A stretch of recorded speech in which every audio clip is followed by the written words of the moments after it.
What's going on, folks? It's it's this lovely face here. It's Diggity D, breaking down NXT for you guys again. Another week, another NXT down. Let's take a look.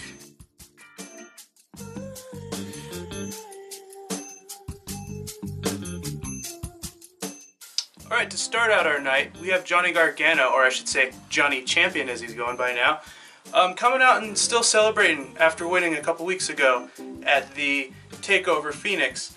And yeah, he's just out talking about how, you know, this win is for all the people out there and all this other stuff.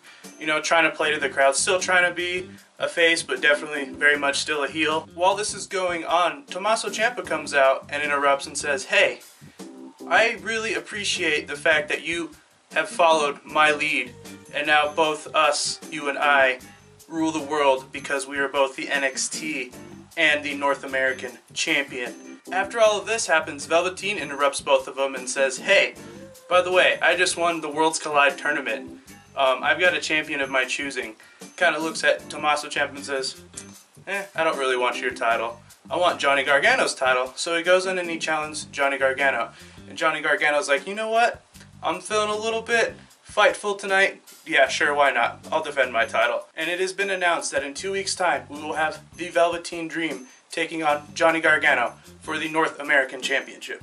Up next, we have Jackson Ryker of the Forgotten Sons taking on Mansoor, some random guy I've never heard of. I guess he's from the Performance Center. They got a lot of high hopes from him, apparently.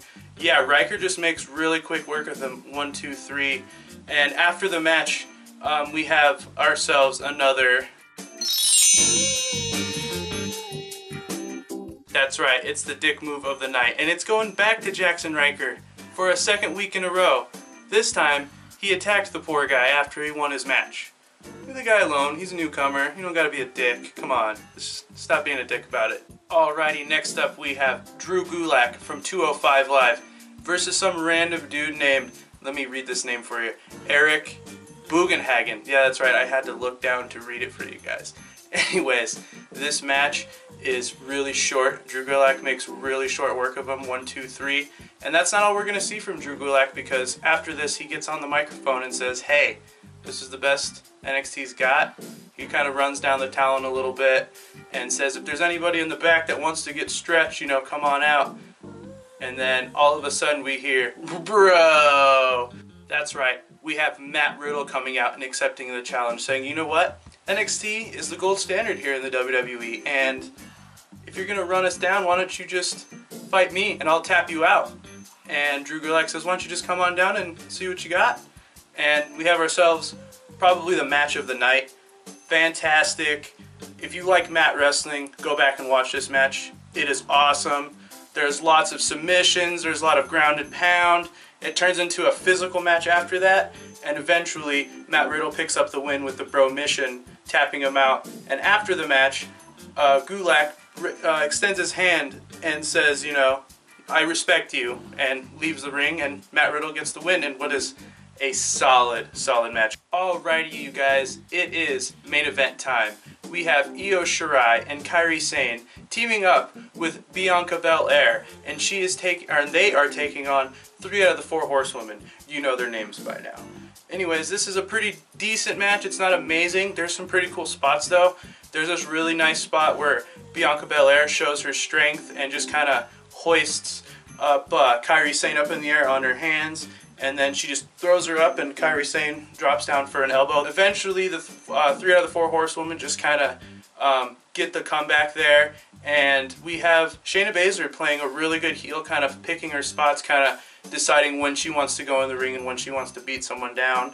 And then, you know, tagging back in and out real quick. This is all going to lead to Io Shirai actually picking up the win. There's a little bit of back and forth between Bianca and Io with some tagging, some sort of blind tagging, you know. Bianca tags herself in and tries hitting the KOD. It doesn't work. But then we have Io Shirai doing the same thing and then hitting the springboard moonsault for the win. So does this mean that Io Shirai is the #1 contender for the Women's Championship since she pinned Shayna? Alrighty, you guys probably know the drill by now. before we close out this here episode of In a Nutshell, right next to me, I'm going to have the grading scale here. And tonight, I'm going to give this a big happening graps. You want to know the reason why? Matt Riddle and Drew Gulak stole the show. Awesome match. Go back and watch it. Yes, I recommend this episode. Good episode. Well, that's going to do it for me in this NXT edition of In a Nutshell. As always, it's been me, it's been Diggity D. Hope you all have a fantastic night, and yeah, we'll see you next week for NXT.